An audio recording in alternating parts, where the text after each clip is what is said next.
थोड़ा सा टॉपिक्स जो हमारे थे वो थे ज्योतिष शास्त्र और वास्तु शास्त्र के बारे में। थोड़ा सा आज डीपली बात करते हैं।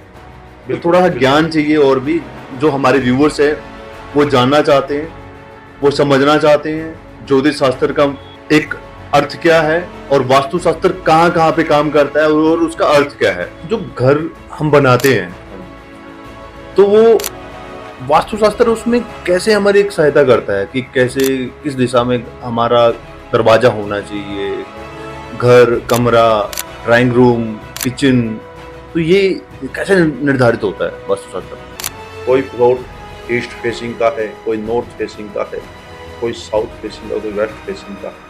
आप अक्सर देखेंगे नॉर्थ फेसिंग के जिनके मकान हैं और वो अगर बिजनेस करें तो उनका बिजनेस काफी प्रोग्रेस करता है, उनको बिजनेस में काफी अपॉर्चुनिटी मिलती है।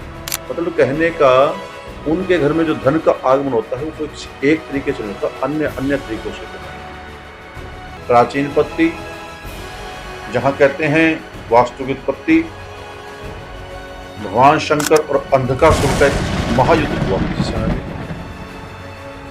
और कहते हैं वो कई हजारों लाखों वर्ष तक निरंतर चलता रहा। तो उस युद्ध में भगवान शंकर के शरीर से पसीना धरती पर गिरा। वहां से एक व्यक्ति कह सकते हो आप, इसको देवता कह सकते हो, उसके कर्म के अनुसार कहीं कहीं उसको दैत्य भी कह सकते हो। तो अब थोड़ा सा ना सॉल्यूशंस पे बात चल रही है हाँ जी हमारी, तो थोड़ा सा एक धन वैभव उसके बारे में थोड़ा रेमेडीज बताएंगे कि कैसा क्या किस तरीके का मंत्र जाप करना चाहिए एक पर्सन को। हाय दोस्तों, एक बार फिर से आपका स्वागत है वाइब बूस्टर के अंदर। तो आज फिर से बात करते हैं ज्योतिष शास्त्र और वास्तु शास्त्र के बारे में। तो आज दोबारा से हमारे साथ जो हमारे अतिथि हैं वो है मिस्टर मनोज जी। तो मनोज जी कैसे हो? जय श्री राम, धन्यवाद आपका। तो मनोज जी, पिछली बार हम लोगों ने कुछ बातें करी थी, थोड़ा सा टॉपिक्स जो हमारे थे वो थे ज्योतिष शास्त्र और वास्तु शास्त्र के बारे में। थोड़ा सा आज डीपली बात करते हैं। तो थोड़ा सा ज्ञान चाहिए और भी जो हमारे व्यूवर्स है वो जानना चाहते हैं, वो समझना चाहते हैं ज्योतिष शास्त्र का एक अर्थ क्या है और वास्तु शास्त्र कहाँ कहाँ पे काम करता है और उसका अर्थ क्या है।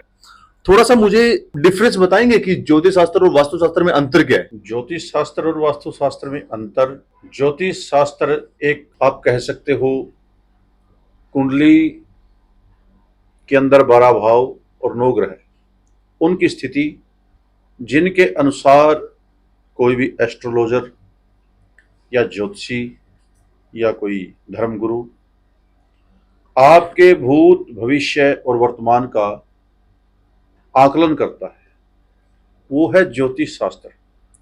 रही बात वास्तुशास्त्र की, तो वास्तुशास्त्र आपके घर का होरा कौन सी लोकेशन पे क्या बना हुआ है, कहने का मतलब जिस स्थान पर आप रहते हैं उस स्थान का जीवन में महत्व, वहां के पॉइंट, ये सब वास्तुशास्त्र के अंदर आता है। चाहे वो आपका मकान हो, दुकान हो, ऑफिस हो, फैक्ट्री हो या अन्य कोई अर्थ का कोई भी पॉइंट, ये सब वास्तुशास्त्र में आता है। तो आप कह सकते हैं ज्योतिष शास्त्र एक इंसान की जन्म कुंडली या ग्रहों की पोजीशन, ये ज्योतिष शास्त्र है, और आपके घर की बनावट ये वास्तु शास्त्र है। ओके, तो थोड़ा सा एक वास्तु शास्त्र के बारे में थोड़ा बात करते हैं पहले कि वास्तु शास्त्र की उत्पत्ति कैसे हुई। आपने बहुत अच्छा क्वेश्चन पूछा है आज, क्योंकि देखिए आज तक बात जो होती थी ना वो होती थी ज्योतिष शास्त्र के बारे में, और लगभग मैं मानता हूं आज के समय में ग्राउंड पर ज्योतिष की जानकारी हर आदमी को है। क्योंकि आम कहीं आप धार्मिक स्थान पर चले जाओ, वहां आपको कोई ना कोई ज्योतिष आचार्य मिल जाएगा, लेकिन वास्तु शास्त्र देखने में अभी कुछ टाइम से ज्यादा लोगों के बीच में आया है। ना ही ग्राउंड पर इतनी लोगों को जानकारी है, जिन्होंने इसको स्टडी किया, सीखा, अध्ययन किया, केवल उनको इसकी जानकारी। लेकिन जीवन में इसका महत्व तो इतना बड़ा है कि आप जब जानोगे तो कहोगे कि कहीं ना कहीं ये भी ज्योतिष शास्त्र के बराबर में आकर के खड़ा हो जाता है। ये दो ऐसे बिंदु हैं, दो ऐसे पहलू हैं जिनका एक इंसान के जीवन पर, उसकी लाइफ पर बहुत बड़ा महत्व है। एक वो आपके जन्म या आपका ग्रहों की पोजीशन जो आपको समय समय बदलती है और आपके जीवन में निरंतर वो स्थितियां आती रहती हैं। एक वो जिस स्थान पर आप रहते हैं। आपने कई बार आम समाज में नोट किया हो कि एक घर होता है, शायद आप, हम या हमारे आसपास, उनका व्यापार बहुत अच्छा चलता था। जैसे ही उन्होंने दोबारा मकान बनाया, मकान बनाने के बाद उनका बिजनेस डाउन आना शुरू हो गया। तो वो कहीं ना कहीं आप पॉइंट कह सकते हैं कि उनसे कोई ऐसा घर में निर्माण हो गया जहां से वास्तु दोष घर में बन गया और वो बिजनेस के लॉस का कारण बना। ऐसे पॉइंट बहुत मिलेंगे आपको जिनके पुराने मकान थे। उन्होंने क्या किया, पुराने मकानों को ढा करके नया मकान दोबारा बनाया और उसके बाद उनकी प्रोग्रेस बहुत हो गई, बहुत उन्नति हुई, तरक्की हुई। तो कोई ना कोई ऐसा पॉइंट उनसे बन गया जहां से धन का आगमन घर में हो गया। रही बात उत्पत्ति, वास्तु, देखिए वास्तु आज के समय में दो तरह से देखने में आता है। एक वास्तु की प्राचीन पत्ति है और एक वास्तु की नवीन पत्ति है। प्राचीन पत्ति जहां कहते हैं वास्तु की उत्पत्ति, भगवान शंकर और अंधकासुर का एक महायुद्ध हुआ किसी समय में, और कहते हैं वो कई हजारों लाखों वर्ष तक निरंतर चलता रहा।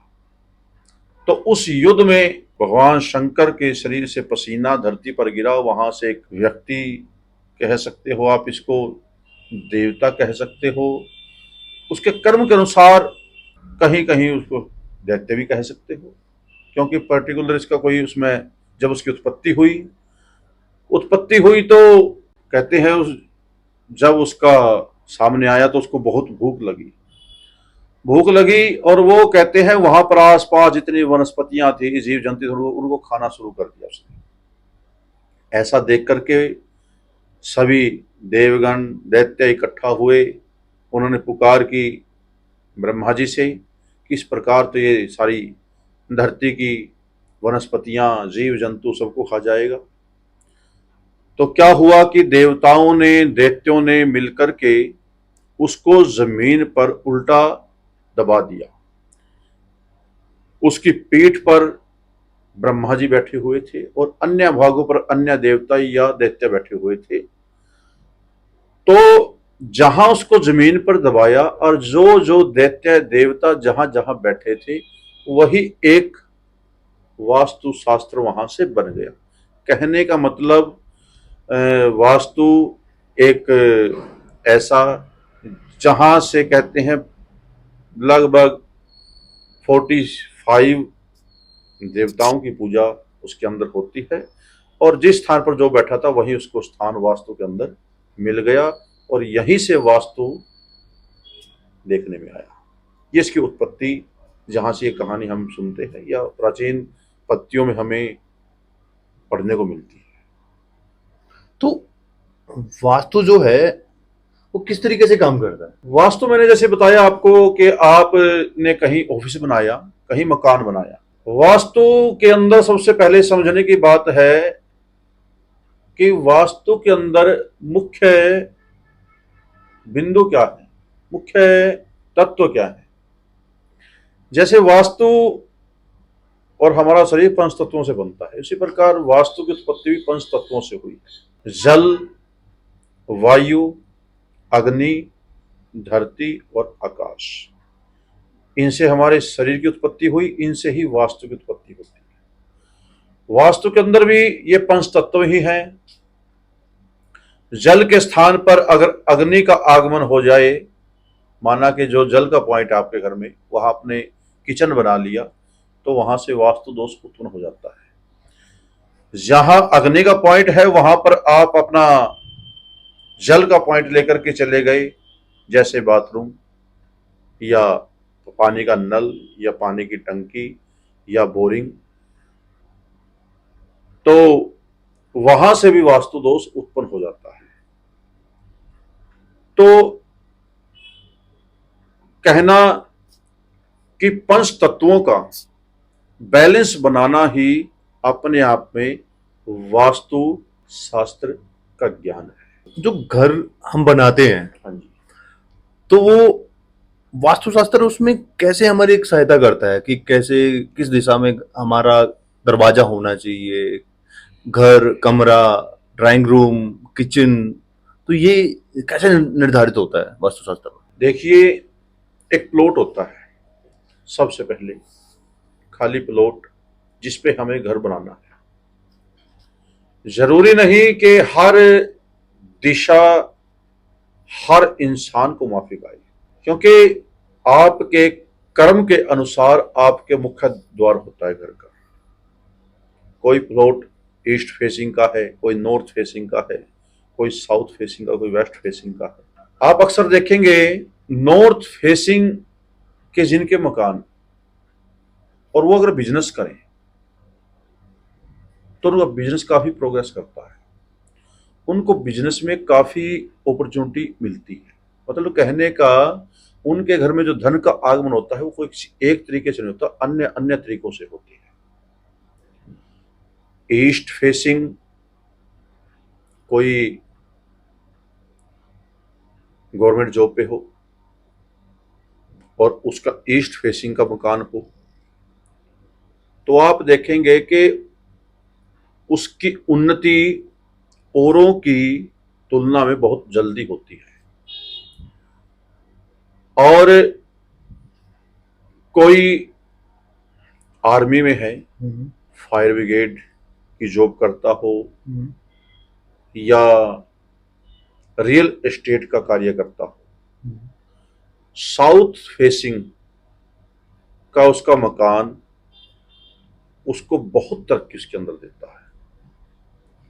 उसी प्रकार एडवोकेट हो, राजनीतिज्ञ हो, या कोई स्टील का कारोबारी हो, वेस्ट फेसिंग का मकान उसको बहुत प्रोग्रेस देता है। इसके उल्ट अगर कोई स्टील का कारोबारी और वेस्ट फेसिंग के मकान में रहेगा तो उसको प्रोग्रेस नहीं मिल पाती। कोई दुकानदार साउथ फेसिंग या वेस्ट फेसिंग के मकान में रहेगा तो उसको प्रोग्रेस नहीं मिल पाती जो उसको मिलनी चाहिए। तो दिशाएं, या हमारा मकान, या उसके अंदर बना हुआ हमारा toilet, bathroom, kitchen, bedroom, drawing room, ये सब आपके जीवन पर, आपकी इनकम, पैसा, अपॉर्चुनिटी या प्रोग्रेस, या घर में हेल्थ, हर चीज पर असर डालते हैं। ठीक। तो वास्तुशास्त्र में मान लो किसी का नॉर्थ फेस का घर है या उसने बनाने की सोची है, तो उसको कमरे अपने या ड्राइंग रूम कैसे डिसाइड करने चाहिए? देखिए, वैसे तो इसकी जानकारी एक वास्तुशास्त्र का जानकार जिसने इसको अध्ययन किया हो या जो डीपली इसमें गया हो वही जानता है। आजकल क्या देखने में आता है कि कहीं से हमने यूट्यूब वगैरह से, फेसबुक से, या अन्य कहीं पुस्तक लेकर के हमने 2-3 दिन सीखा, उसके बाद हम वास्तुशास्त्र के जानकार बन जाते हैं, लोगों को एडवाइस देने लगते हैं। लेकिन ये काफी डीपली ज्ञान है, नॉलेज है। सबसे पहला तो मैं यही कहता हूं, जो आपके माध्यम से हमको सुन रहे हैं, कि कभी भी आप किसी ऐसे एस्ट्रोलॉजर या ऐसे वास्तुशास्त्र के जानकार, जो क्या अपने को कहता है, जिसने उसका डीपली अध्ययन ना किया हो, कभी उससे अपने घर का या अपनी कुंडली का आप एनालिसिस मत कराइए। क्योंकि कहीं ना कहीं ऐसा ना हो कि वो आपके घर में या आपकी कुंडली में कोई ऐसा आपको उपाय बताए जो आपको उससे ज़्यादा और नुकसान दे सके। कहीं भी आपने एनालिसिस कराना है, वो अपने घर का कराना हो या कुंडली कराना हो, तो किसी जानकार से ही कराएं। आपका क्वेश्चन कि नॉर्थ फेसिंग का मकान किसी को, उसके बाद में कैसे कैसे पॉइंट रहने चाहिए, कमरा कैसे रहना ड्राइंग चाहिए रूम? पॉइंट, तो मान लो कोई नॉर्थ फेसिंग का मकान है, लेकिन ये भी जरूरी नहीं, एक और बताता हूं आपको कि मुख्य द्वार आपका ये नहीं है कि नॉर्थ फेस में कहीं भी लगाया जा सकता है।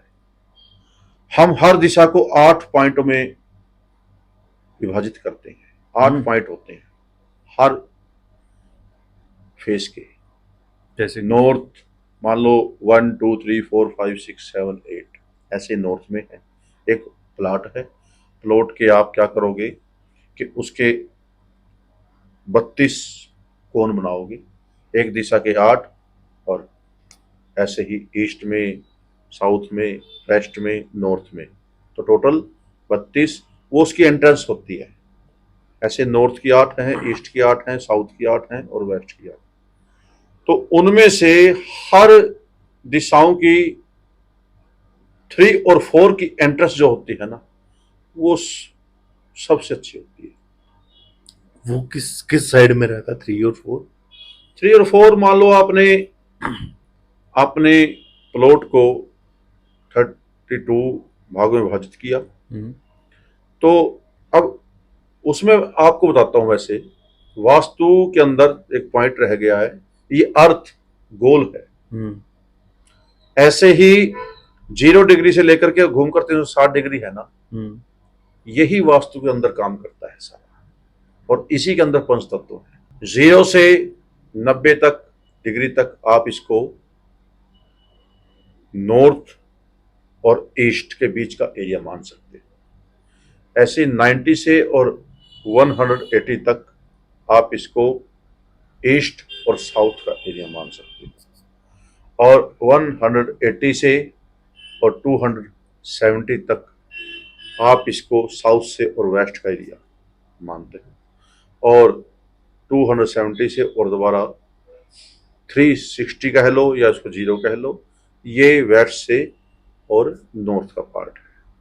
अब इसके बीच में क्या होता है, 32 एंट्रेंस, हर एंट्रेंस 11.25 डिग्री की होती है। 4 दिशाएं, फिर उनमें 4 उनकी उप दिशाएं, ईशान कोण, अग्नि कोण, नैऋत्य कोण, वायव्य कोण।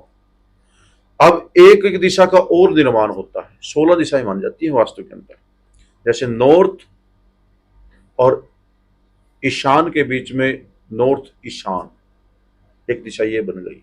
ईशान से और ईस्ट उनके बीच में नॉर्थ ईस्ट की और नॉर्थ ईस्ट ईस्ट की एक दिशा ये बन गई। इसी प्रकार से 16 दिशाएं का जो जानकार उनको जानकारी लेकर के आपके प्लॉट की जानकारी लेकर आपको एडवाइस करता है। तो आप अपने घर का एनालिसिस वहीं कराएं जो इसको डीपली नॉलेज रखता हो। रही बात मैंने पहले बताया तत्व, जल तत्व, अग्नि तत्व। अब क्या है कि अगर आप नॉर्थ के पॉइंट में एयर का पॉइंट ले आए तो दोनों की मित्रता है, वहां वो आपको नुकसान नहीं कर सकता, क्योंकि मित्र मित्र कभी नुकसान नहीं करता। लेकिन जल और अग्नि उन दोनों की आपस में शत्रुता है। तो जैसे अग्नि के पॉइंट में आप जल को ले आए तो वहां पर जाकर के वो आपको धन का नुकसान कर देगा। अधिकतर आप देखोगे कि जी घर में लीवर की प्रॉब्लम है या शुगर की प्रॉब्लम है, आप देखना उनके घर में आपको अग्नि कोण में जल का पॉइंट मिले ही मिलेगा। आज क्योंकि डीपली बात करेंगे थोड़ा, इसीलिए तो डीपली जाकर के मैं आपको बताता हूं।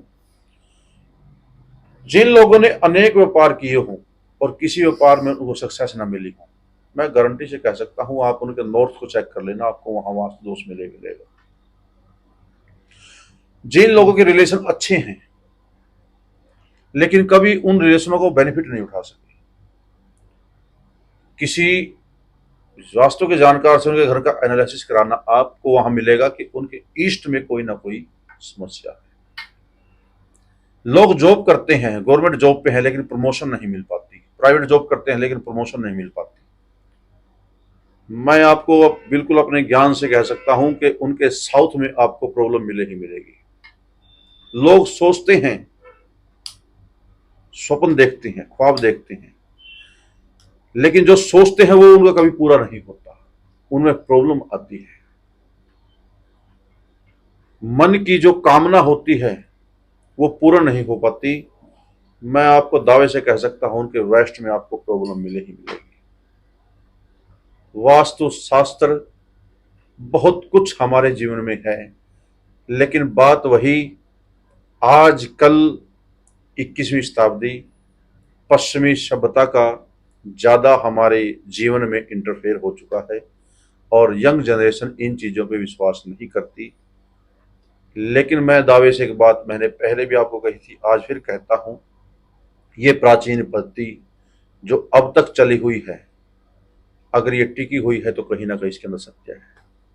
अगर ये असत्य होती तो ये कब का नष्ट हो चुकी होती, क्योंकि चलता वही है जो सत्य है। झूठ असत्य थोड़े दिन चलता है, उसके बाद उसका नामो निशान नहीं रहता। सर थोड़ा सा फिर एक डीपली बातें तो कर रहे हैं, एक चीज बताएंगे कि कोई रेमेडीज या जिसका घर बन चुका है, नॉर्थ फेस का उसका गेट है, दरवाजा है उसका, या ईस्ट का है, तो उनके लिए क्या रेमेडीज रहेगी? जो क्योंकि एक बार घर तो बन चुका है, वो तोड़ा तो जा नहीं सकता। बिल्कुल बिल्कुल। तो उनके लिए कुछ रेमेडीज बताएंगे, कुछ बातें? रेमेडी होती है, क्योंकि अगर देखिए संसार में, इस धरती पर, इस ब्रह्मांड में अगर कोई रोग है तो उसकी दवाई भी है। ऐसा नहीं कि किसी कोई रोग और उसकी दवाई ना हो। उसी प्रकार हमारे घर में वास्तु दोष उत्पन्न हो चुका, लेकिन कुछ दिशाएं ऐसी होती हैं जहां पर मान लो नॉर्थ ईस्ट का पॉइंट आपके घर में है और वहां पर आप टॉयलेट को ले आए, उसकी कोई उसका सल्यूशन नहीं, आपको उसको तोड़ना ही तोड़ना पड़ेगा, उसका और कोई सल्यूशन नहीं है। उसी प्रकार एक साउथ वेस्ट की एंट्रेंस होती है घर में, सबसे वास्तुशास्त्र में सबसे भयानक। जिस इंसान का साउथ वेस्ट एंट्रेंस होगी उसका कोई इलाज नहीं, उसको उस एंट्रेंस को खत्म करना ही पड़ेगा। और जिस दिन से वो मकान उसने बनाया होगा उसी दिन से उसकी उल्टी गिनती शुरू हो जाती है।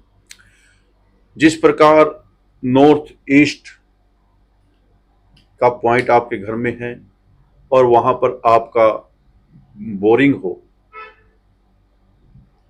तो वहां आपको उस बोरिंग को बंद करना ही करना पड़ेगा, उसकी कोई सल्यूशन नहीं। अब यहां से एक बड़ा अच्छा मैं आपको पॉइंट देता हूं। आजकल क्या है कि घर बहुत टूटते जा रहे हैं। वैसे समय ऐसा है कि जॉइंट फैमिली आपको बहुत कम मिलेगी, क्योंकि प्यार लोगों का आपस में कम हो चुका है, सहनशीलता कम हो चुकी है। एक भाई ने दूसरे भाई से कहा, लेकिन उनमें सहनशीलता नहीं रही। पहले परिवार जॉइंट रहते थे क्योंकि लोगों में सहनशीलता थी, लेकिन फिर भी आपको कहीं ना कहीं क्या मिलेगा, साउथ वेस्ट में प्रॉब्लम मिलेगी, जहां से परिवार में प्यार नहीं रहता।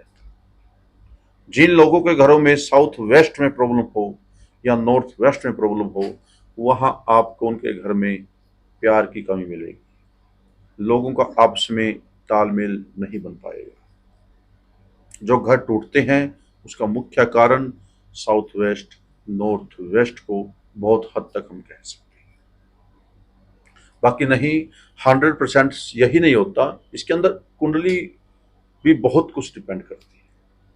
लेकिन मैं कहूँगा जीवन, इंसान के जीवन पर दोनों ही पॉइंट बहुत महत्वपूर्ण है, जन्म कुंडली भी और वास्तुशास्त्र घर का भी। ठीक है, तो थोड़ा सा जैसे कि आपने गहनता से बात करी वास्तुशास्त्र के बारे में और थोड़ा इसमें चीज़ों को ज्ञान बताया, तो ऐसे ही अगर ज्योतिष शास्त्र की बात करें, इसकी उत्पत्ति बताएंगे थोड़ा सा एक बार, कि उसके बाद चीज़ों को समझने की कोशिश करेंगे। ज्योतिष शास्त्र की उत्पत्ति आप कह सकते हैं कि जब से ग्रहों की उत्पत्ति है तो ज्योतिष शास्त्र की उत्पत्ति है। सिंपल सा है। सिंपल सा है, क्योंकि ग्रहों के अनुसार ही ज्योतिष शास्त्र का निर्माण हुआ। तो जो ज्योतिष शास्त्र है तो कैसे काम करता है? ज्योतिष शास्त्र तो जब इंसान का जन्म धरती पर होता है वहीं से स्टार्ट हो जाता है। ज्योतिष शास्त्र वैसे तो लोगों को इसकी नॉलेज बहुत है, क्योंकि आपको कोई ऐसा घर नहीं मिलेगा जो किसी ना किसी एस्ट्रोलॉजर के पास गए हो या उनके संपर्क में ना हो। जब बच्चा पहले दिन से ही, ग्रहों का प्रभाव पहले दिन से ही इंसान पर पड़ना शुरू हो जाता है, क्योंकि जिसका जन्म हुआ या तो रात को हुआ या दिन में होगा। अभी ज्योतिष शास्त्र के अंदर 9 ग्रह कौन से हैं? सूर्य, अगर दिन हुआ पहला ही ग्रह सूर्य है। अगर उसका जन्म रात को हुआ तो चंद्रमा है। पहले हम 9 ग्रहों में गिनती ही इनकी करते हैं, बाकी ग्रह सब बाद में है। सूर्य और चंद्रमा, सूर्य और चंद्रमा, क्योंकि कारण क्या है? दिन में सूर्य है और रात को चंद्रमा है। तो इंसान का जन्म या दिन में होगा या रात को होगा। फिर वहां से क्या है, इस धरती को हम पॉइंट मानते हैं। सूर्य चंद्रमा तो हो गए, उसके बाद इस धरती को पॉइंट मानते हैं। जो ग्रह जितने नजदीक होता है हम उनकी गणना वहीं से शुरू करते हैं। चंद्रमा, उसके बाद मंगल, फिर बुध है, बृहस्पति, शुक्र, शनि। राहु और देव और केतु ये छाया ग्रह हैं, ब्रह्मांड में स्थित नहीं है, लेकिन इफेक्ट लोगों पर इसका बहुत देखने में आता है। अब इनकी उत्पत्ति शायद आपने सुना हो, जब समुद्र मंथन हुआ था, अमृत निकला था और भगवान विष्णु ने मोहिनी रूप बना करके देवताओं को जल पिलाया। जल ओके, वो अमृत नहीं था। अच्छा। तो क्या हुआ कि वहां पर एक दैत्य है, उसने जान लिया इस बात को और वो जाकर के देवताओं का रूप धार करके सूर्य और चंद्रमा के बीच में बैठ गया। और जैसे ही भगवान विष्णु ने मोहिनी रूप में उसको वो अमृत पिलाया,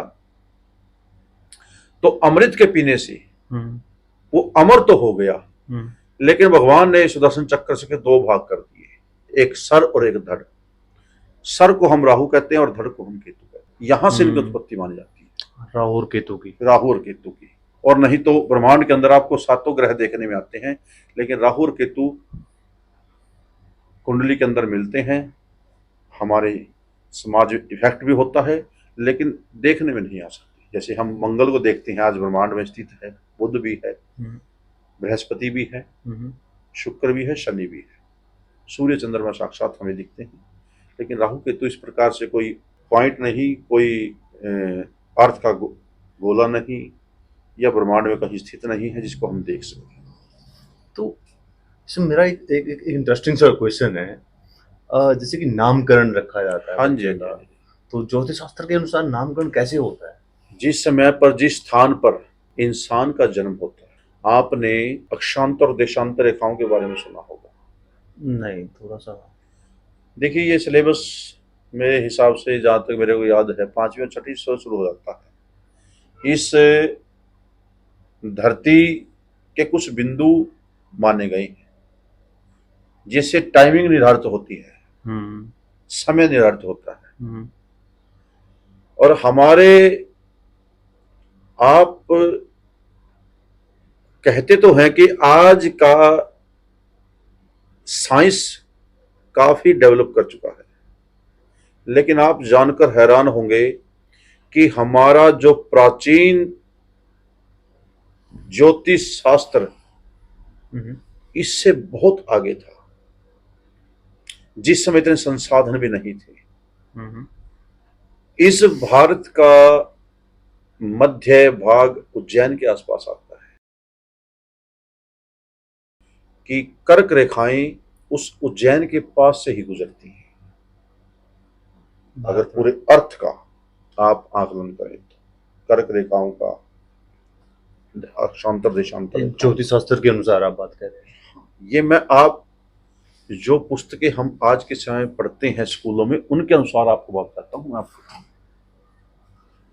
तो उज्जैन के आसपास से कर्क रेखाओं का गुजरना होता है। और हमारे ऋषि मुनि तब इस बात को जानते थे कि उज्जैन हमारे भारत के मध्य में पड़ता है, बिल्कुल सेंटर में।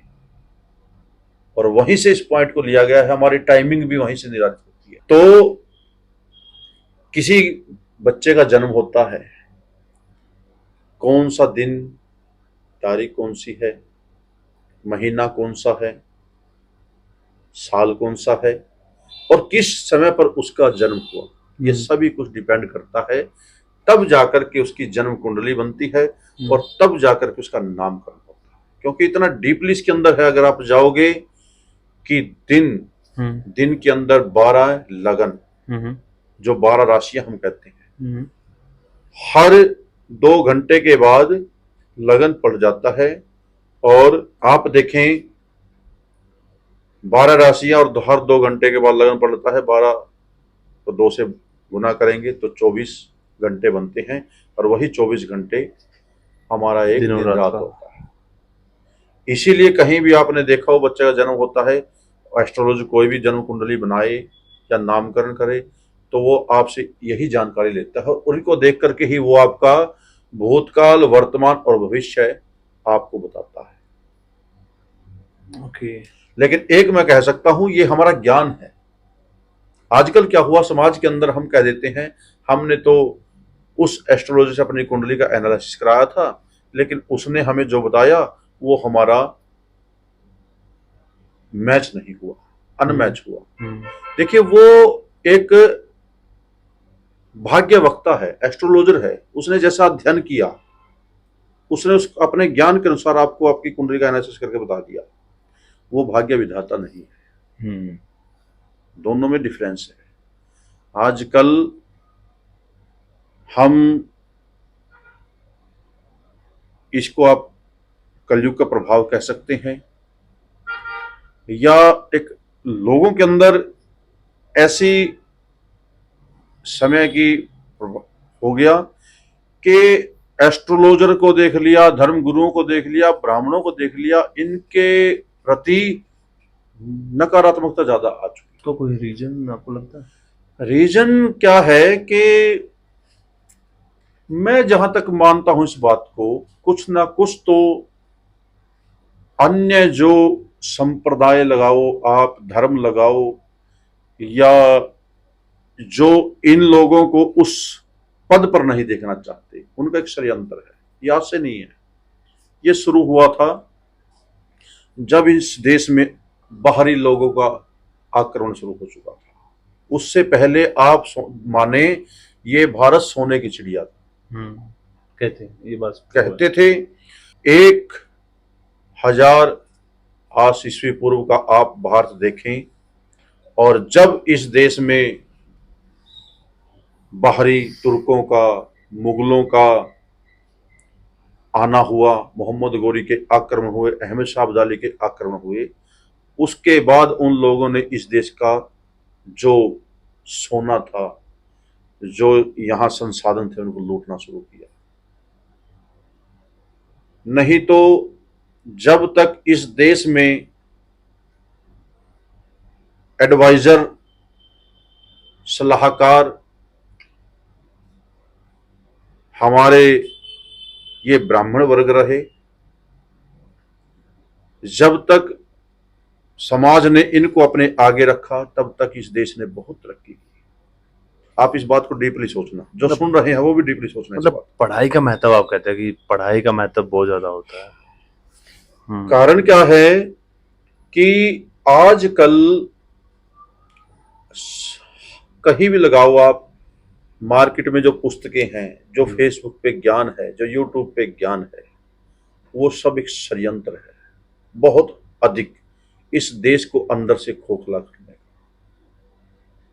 तो आप कहते हो कि जो वेस्टर्न कल्चर यहाँ पे आ रहा है वो कोई कारण बन रहा है? उसने हमारे बहुत हद तक हमारे देश को या हमारे समाज को बहुत नुकसान किया। जो हमारे सोच विचार हैं बिल्कुल, उनको वो खत्म होता जा रहा है। हमारे संस्कारों की, हमारे समाज की इतनी हानि हुई, हद से ज्यादा। तो वही आप लगाएं, एक एस्ट्रोलॉजर, एक ब्राह्मण जिसके पास आपने कुंडली का एनालिसिस कराने गई, उसने कोई बात अपने ज्ञान के अनुसार आपको बताई। जरूरी नहीं कि हर बात हर इंसान पर लागू हो। आपने एक सूत्र पढ़ा, उसी एस्ट्रोलॉजर ने सूत्र को पढ़ा हुआ है, उसको पता है ये 2 ग्रह एक स्थान पर बैठते हैं, ऐसा फल देते हैं, लेकिन उससे आगे आपके कर्म भी है। आपका कर्म, आपका प्रारब्ध, आप क्या लिखा करके आए हो, जो कर्म आप कर रहे हो, वो भी बहुत मायने रखता है। आपके पिता ने आपको संपत्ति दी, उन्होंने किस प्रकार से उसको कमाया, हम्म। उसका फल भी आपको बहुत मायने रखता है। इतने पहलू होते हैं किसी भी चीज के मायने। अब किसी एस्ट्रोलॉजर ने अगर आपको कहा कि आपके घर में पुत्र बड़ा सुंदर उत्पन्न होगा, उसने तो लगन को देखा, समय को देखा, उसने बात कह दी। अगर यही साउथ अफ्रीका में कोई कहे कि आपका बड़ा लड़का सुंदर पैदा होगा, हाँ। तो आपको क्या लगता है? क्योंकि वहां तो सबके रंग काले हैं। अमेरिका के अंदर, इंग्लैंड के अंदर सबके रंग गोरे हैं। तो स्थान समय बहुत महत्व रखता है। स्थान और समय। स्थान और समय, मैं मानता हूँ स्थान ज्यादा महत्व करता है कि वहाँ पे स्थान भी टेम्परेचर महत्व रखता कैसा है, है। लेकिन समय ज्यादा महत्व रखता है कोई भी चीज है। तो एक छोटी सी बात पूछना चाहता हूँ कि ज्योतिष शास्त्र काम कैसे करता है? काम, इसके अंदर 12 भाव हैं। हम्म। अगर डीपली हम बात करें तो 9 ग्रह हैं, हम्म। और 12 भावों के अंदर ग्रह अलग अलग बैठते हैं। तो आप लगाएं लगन, पंचम और नवम, पहला घर, पांचवा घर, नौवां घर। जिस इंसान के स्ट्रांग होंगे उसकी लाइफ काफी सक्सेसफुल हो रहती है, और जिसके ये भाव कमजोर होंगे उसकी उतनी लाइफ अनसक्सेसफुल रहती है। पहले शायद मुझे याद नहीं, हमने इस मैटर में बात की थी। पहला घर होता है तन का, शरीर का, 12 भाव। ये कोई एक, आप लगाएं एक ऐसा 12 घरों का और 9 ग्रहों का मेल है जिससे आप यकीन मानिए, अगर मैं आपके सामने कुंडली रख दूं तो शायद उसके अंदर से आप एक पॉइंट निकाल पाओ। लेकिन एक एस्ट्रोलॉजर, आप देखो उसका ज्ञान कहां तक उसने सीखा होगा, वो आपको बता देता है उसको देख करके कि 2 साल के बाद आपका गिरावट का समय है, या आज से 10 साल पहले आपने इतनी उन्नति की। ये कार्य है जिसमें आपको सक्सेस मिल सकती है। इस समय में जाकर के आपको जॉब मिलेगी, इस समय में जाकर के आपको समस्या आएंगी। तो आप देखिए, पहला भाव तन का, दूसरा धन का, तीसरा सहज भाव भाई बहन का, चौथा जमीन जायदाद संपत्ति माता का भाव, पांचवा ज्ञान का बुद्धि का है, छठा हानि का रोग का कर्ज का है, सातवां पत्नी का है पार्टनरशिप का है, आठवां मृत्यु का है आयु का है, नौवां धर्म का है,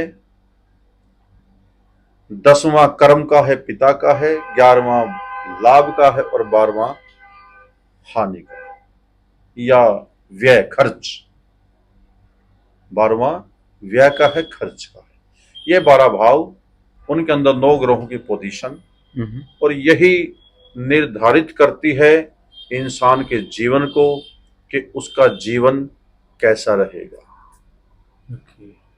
तो एक चीजें हैं या एक दोष मैं कहूँगा जो हमारे समाज में बहुत ज्यादा सुनने को मिलता है। हाँ जी, हाँ जी। एक मांगलिक दोष हो गया, कालसर्प दोष हो गया, या गंडमूल दोष हो गया। तो ये तीनों चीजें क्या क्या होता है? हाँ, गंडमूल दोष के बारे में थोड़ा बताएंगे कि क्या होता है और कैसे हमारी जिंदगी में इम्पैक्ट करता है ये चीज? हाँ जी, बिल्कुल। देखिए, कुछ दोष ग्रहों के तालमेल से बनते हैं, कुछ में नक्षत्र ज्यादा इफेक्ट होते हैं, उनका ज्यादा प्रभाव होता है। जैसे आपने पूछा मांगलिक दोष, जिसके नाम से ही पता लगता है कि उसमें कहीं ना कहीं मंगल का प्रभाव है, मांगलिक। तो ये कहते हैं कुंडली के अंदर जब बच्चे का जन्म हुआ, अगर मंगल पहले भाव में लग्न में बैठा हो, या चौथे भाव में बैठा हो, या 7वें में, 8वें में, या 12वें में, इन 5 ग्रहों में, इन 5 भावों में मंगल कहीं बैठा हो, तो वो मांगलिक दोष की गिनती में आता है। लेकिन ये नहीं कि मांगलिक दोष पूरी लाइफ इफेक्ट देगा। मांगलिक दोष ज्यादा इफेक्ट देता है दाम्पत्य जीवन में। दाम्पत्य जीवन मतलब पति पत्नी का आपस में तालमेल, वहां ज्यादा प्रभाव इसका आता है। लेकिन कई दफा क्या होता है कि खुद हमारी कुंडली ही हमारे मांगलिक दोष को भी काट देती है। उसके बाद में करेंगे हम कि वो कैसे कटता है, लेकिन अभी दोष की बात हुई तो मैं बताता हूं जहां से दोष बनता है। तो मंगल का इन ग्रह भावों में बैठना ये मांगलिक दोष बनाता है। दूसरी बात रही काल सर्प दोष। मैंने आपसे कहा था कि राहु और केतु ये ब्रह्मांड में कहीं हमें दिखाई नहीं देते, लेकिन लाइफ इफेक्ट है। उसी प्रकार कुंडली में राहु और केतु के बीच में जब सभी ग्रह बंद हो जाते हैं या एक तरफ आ जाते हैं तो वहां से काल सर्प दोष की उत्पत्ति होती है। लेकिन आपकी नॉलेज के लिए एक बात और बताता हूं आपको, ये प्राचीन पत्ति में कहीं देखने में नहीं आता। ये हमें 90 के बाद का जो पीरियड हमारा रहा वहां से ज्यादा इसकी प्रचलन में आया। उससे पहले काल सर्प इतना प्रचलन में नहीं था। रही बात गंडमूल दोष, ये दोष बनता है नक्षत्रों से।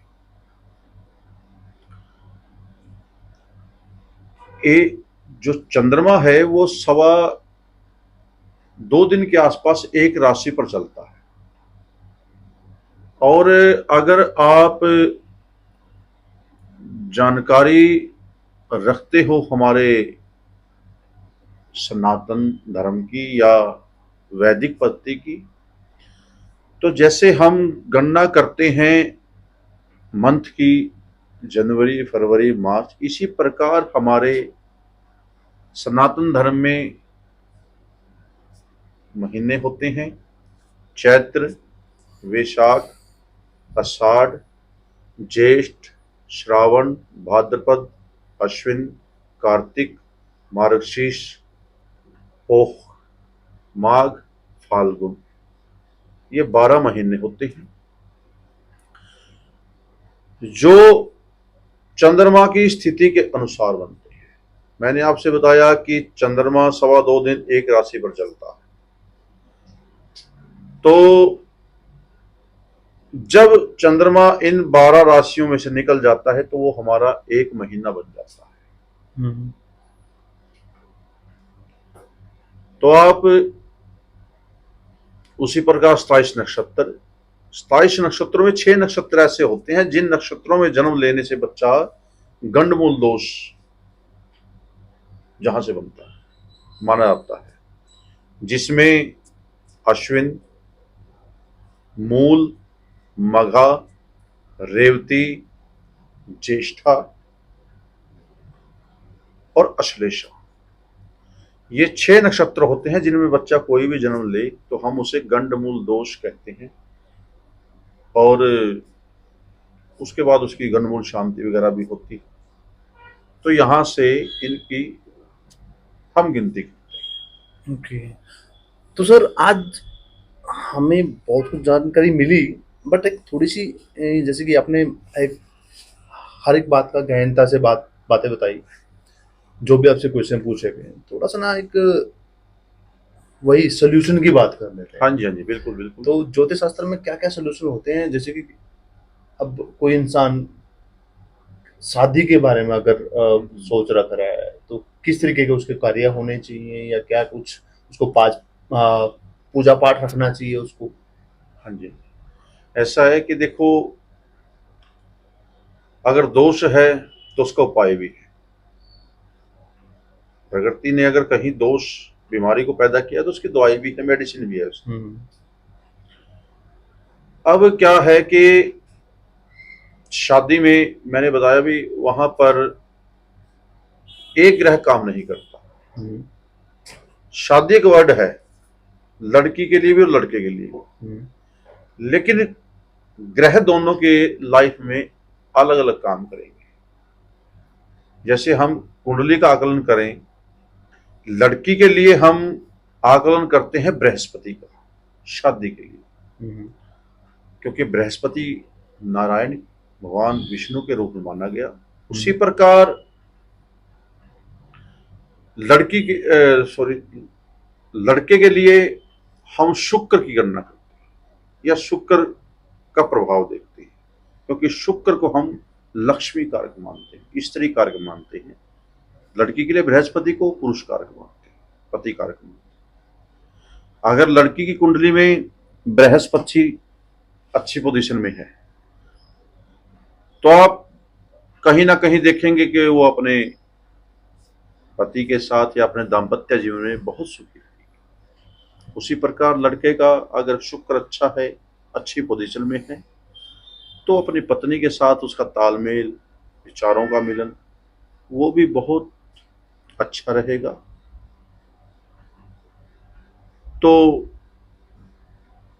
कहीं भी, क्योंकि शादी एक, आप कह सकते हैं, एक ऐसा बिंदु, एक ऐसा पॉइंट है जहां से इस सृष्टि का संतुलन बनता है। पॉइंट तो कहने के लिए एक शादी है, लेकिन शादी एक दो व्यक्तियों का मिलन नहीं है। इस सृष्टि की उत्पत्ति या उसका संचालन या उसका संतुलन वहीं से बनता है। पुरुष और नारी जहां मिलते हैं वहीं सृष्टि चलती है। तो जब भी कोई एस्ट्रोलॉजर गणना करता है, ग्रहों को देखता है, गुणों को देखता है, जैसे हम 36 गुण होते हैं, 36 गुणों में जब हम दोनों कुंडलियों को मिलान करते हैं तो 18 गुणों से ऊपर अगर गुण मिल जाते हैं तो हम उसको अच्छा कहते हैं, और 28 या 30 से ऊपर गुण हो जाए तो बेस्ट से भी बेस्ट होता है। तो वही बात कि गणना या एनालिसिस जब भी होगी तो ब्राह्मण अपने ज्ञान के अनुसार उसको करता है या धर्म गुरु करता है। मैं आपको रोकना चाहता हूँ, मेरा एक क्वेश्चन था। पूजा पाठ एक लड़की को किसकी ज्यादा पूजा करनी चाहिए, किसी देवी देवता की? एक लड़के को किसी देवी देवता की पूजा करनी चाहिए ज्यादा, एक अच्छा रिलेशन पार्टनर उसे मिले? अच्छा, ठीक है। देखिए, बात वही, इस मेरे पिछले आंसर के अंदर ही इसका आंसर है। मैंने कहा कि एक पत्नी या लड़की की कुंडली में बृहस्पति बहुत डिपेंड करता है मैरिड लाइफ के लिए। तो अगर उसको पति या मैरिड लाइफ या विवाह में कोई अड़चन आती है तो वहां पर सबसे मेन आप बृहस्पति की पूजा करें। वो आपकी बहुत हद तक रुकावटें दूर करेगा। जितना आपका बृहस्पति स्ट्रोंग होगा उतनी उसका आपकी मैरिड लाइफ स्ट्रोंग होगी। उसी प्रकार लड़के की कुंडली में मैरिड लाइफ में या विवाह के कार्य में अड़चन आती हो तो वहां पर उसको शुक्र के निमित्त उपाय करने चाहिए, क्योंकि जितना शुक्र अच्छा होगा उतना विवाह आसानी से होगा।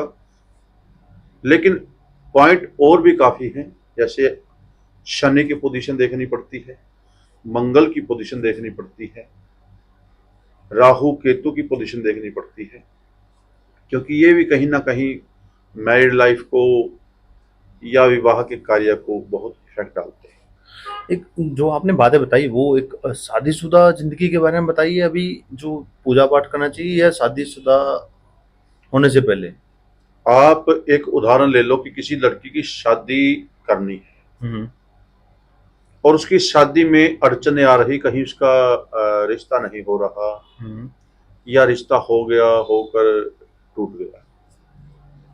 मैंने उसके लिए आपको बताया कि बृहस्पति का स्ट्रोंग होना जरूरी है। अब स्ट्रोंग कैसे होगा? मंत्र जाप से होगा, पूजा से होगा, यज्ञ से होगा, और उसके व्रत आदि पूजन से होगा। उसी प्रकार लड़के के लिए शुक्र की पोजीशन, ये मैरिड से पहले भी और मैरिड के बाद भी है। तो जो लड़कियां व्रत रखती हैं तो सबसे ज्यादा कौन से देवी देवता का व्रत रखना चाहिए एक लड़की को एक अच्छा वर अगर एक वर की कामना है तो सबसे ज्यादा एक लड़की को बृहस्पति का व्रत ही यहाँ पर लाभकारी है। वो कौन से दिन रखा जाता है? वो वीरवार को, बृहस्पतिवार को रखा जाता और लड़के को? है। लड़के को यहाँ पर व्रत रखना चाहिए शुक्रवार, शुक्रवार का। हाँ, लक्ष्मी के प्रति। लक्ष्मी का प्रतीक। हाँ, संतोषी माता या नहीं, माँ लक्ष्मी का, महालक्ष्मी? वो शुक्रवार को ही होता है। तो अब थोड़ा सा ना सॉल्यूशंस पे बात चल रही है। हाँ जी, हाँ जी। हमारी तो थोड़ा सा एक धन वैभव, उसके बारे में थोड़ा रेमेडीज बताएंगे कि कैसा, क्या किस तरीके का मंत्र जाप करना चाहिए एक पर्सन को? धन के लिए मैं आपको एडवाइस देता हूं कि सबसे पहले तो आप किसी अच्छे वास्तुशास्त्र विशेषज्ञ से अपने घर का एनालिसिस कराएं, क्योंकि धन का घर में आना या रुकना या कम आना, ये सब आपका साउथ ईस्ट का जो पॉइंट है वहां पर डिपेंड होता है। अगर आपके घर में साउथ ईस्ट में प्रॉब्लम है तो कहीं ना कहीं आप देखेंगे कि घर में आने में प्रॉब्लम आती है, या आपने पैसा कहीं दे दिया वो भी आपका फंस जाता है, कहीं से पेमेंट आनी हो वो फंस कर आती है, अगर आपकी साउथ ईस्ट में प्रॉब्लम। उसके बाद अपनी कुंडली का एनालिसिस कराएं, आप वहां पर देखें आपके एकादश भाव या आपका धनेश धन भाव, उसका मालिक कहाँ बैठा है, मित्र राशि में बैठा है या शत्रु राशि में बैठा है। तो और सबसे महत्वपूर्ण कि इंसान को सुबह शाम लक्ष्मी के मंत्र का जाप करना चाहिए। कौन सा? अगर वो धन की कामना करता है, क्योंकि हम धन को माँ लक्ष्मी कहते हैं और कहते हैं कि लक्ष्मी प्रसन्न हो जाए तो घर में धन आता है। उसके लिए अगर मैं आपको एक सूक्ष्म मंत्र दूं जिसको हर कोई आसानी से जाप कर सकता है, तो ओम लक्ष्मी नमः, बस इतना सा ओनली। ये एक बीज मंत्र है और इसको हर कोई इसका जाप कर सकता है। ओम लक्ष्मी नमः। हाँ, ओम लक्ष्मी नमः। नहीं तो अगर वैदिक मंत्र मैं आपको बताऊं, सुनने में तो आपको अच्छा लगेगा, लेकिन उसका मंत्र जाप आप या आम जो हमारे सुनने वाले हैं उनसे नहीं हो पाएगा, क्योंकि उच्चारण का बड़ा महत्व है। ओम श्री लक्ष्मी शपथन्यावरात्रे पार्श्वे नक्षत्राणि ईश्वर निखाना मुम पिखाना सर्वलोक मिखाना। ये महालक्ष्मी का वैदिक मंत्र है, लेकिन बात वही कि इसका उच्चारण जिसको संस्कृत का ज्ञान हो या जिसने किसी गुरु के सानिध्य में बैठ कर इसका अध्ययन किया हो वही कर सकता है। सर एक जैसे कि आज के टाइम में ना थोड़ा दोबारा एक संशय है मन में मेरे। हाँ जी, हाँ जी। लव लाइफ चलती रहती है हाँ लोगों की, तो टूट जाता है रिश्ता, इधर उधर हो जाते हैं या बिछड़ जाते हैं, तो दोबारा मिलने के चांसेस आपको लगता है ज्योतिष शास्त्र कुछ ज्ञान दे सकता है इस चीज के बारे में? ज्योतिष शास्त्र में आपके हर क्वेश्चन का जवाब है। ऐसा कोई क्वेश्चन नहीं जन्म से लेकर के मृत्यु तक, यहां तक कि आपके पूर्व जन्म का, वहां का भी आंसर आपको अपनी कुंडली में ज्योतिष शास्त्र में मिल जाता है।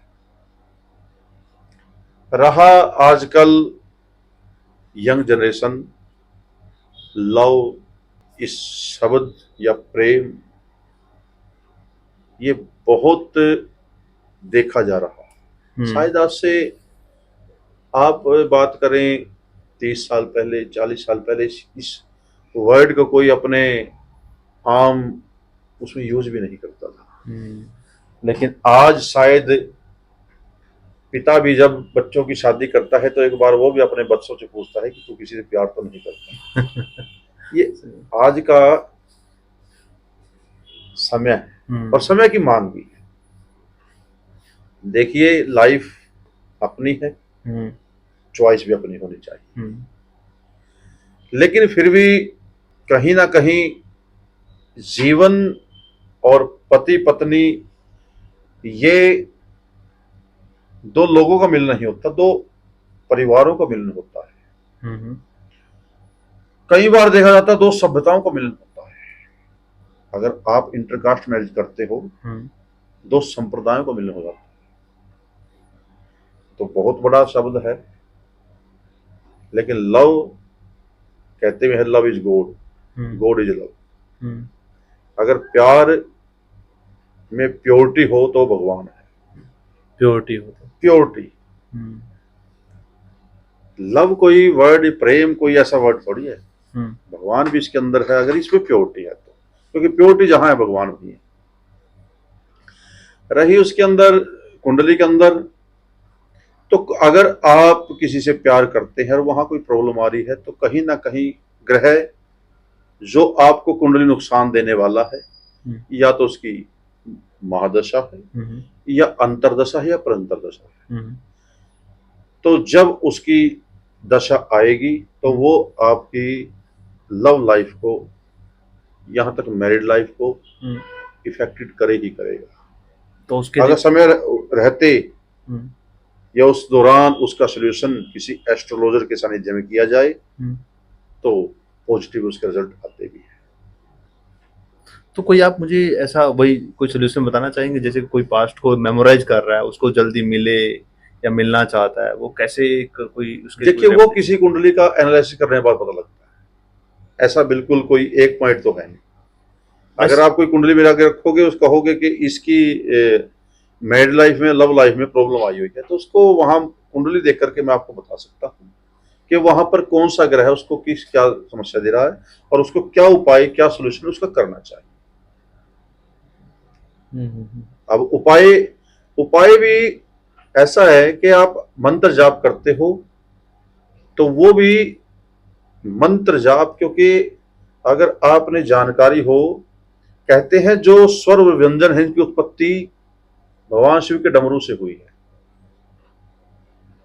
शायद आप लोगों को इस बात का ज्ञान।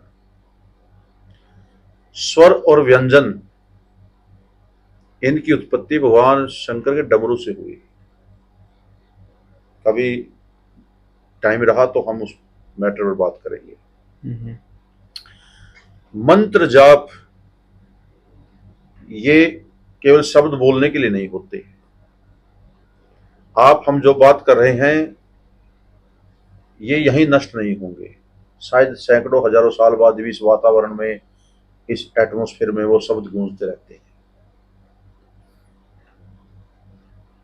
तो मंत्र जाप एक बहुत बड़ी बात है। मैंने कुछ साल पहले है, एक मैगजीन थी, उसके अंदर पढ़ा था। अपने दिल्ली में एम्स हॉस्पिटल है, वहां पर दो वार्ड बनाए गए। ऐसे व्यक्तियों को सिलेक्ट किया गया जो मृत्यु के काफी निकट थे या आखिरी पोजीशन पर थे। उन्होंने क्या किया, उनको बराबर भागों में डिवाइड किया और दो वार्ड बना करके उनको रखा। तो एक में क्या किया, उन्होंने कंटिन्यू महामृत्युंजय मंत्र का जाप करवाया, और एक में वो अपने जैसे नॉर्मल जिंदगी जीते थे वैसे जीते रहे।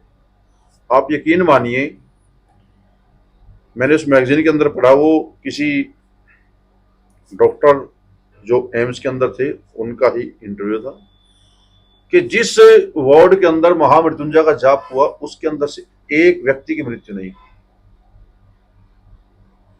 और जिस वार्ड में मंत्र जाप नहीं हुआ था, वहां सबकी मृत्यु हो गई।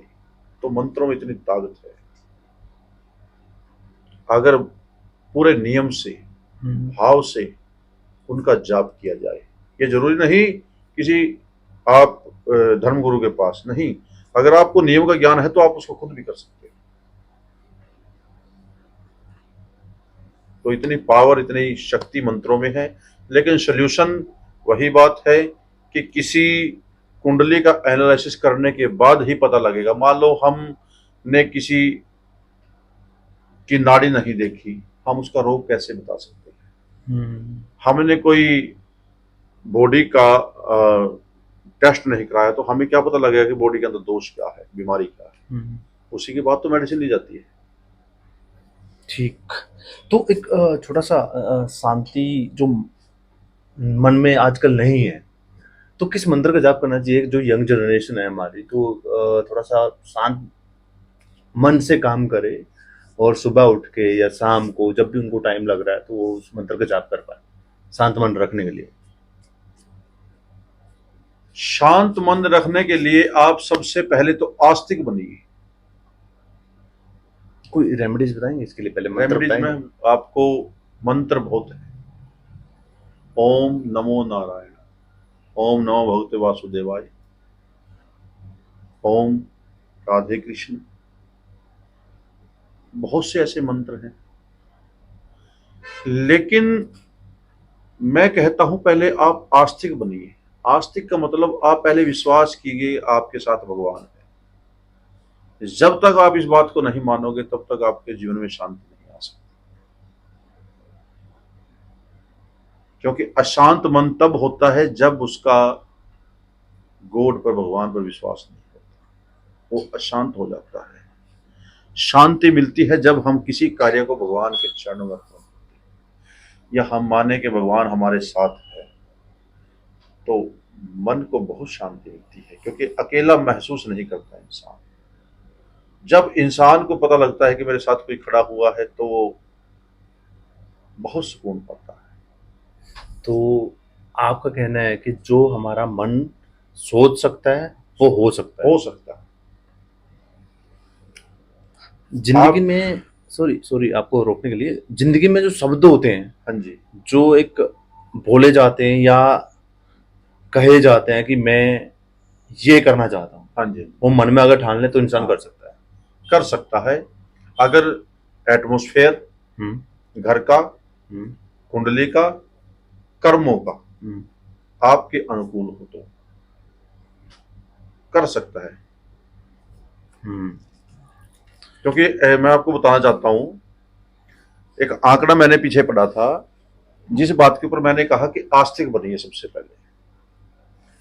आपको शायद पता हो, हर साल पूरे वर्ल्ड के अंदर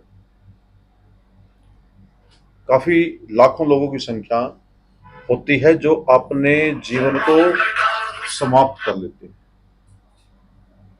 जो अपने जीवन को समाप्त कर लेते हैं। लेकिन उनमें से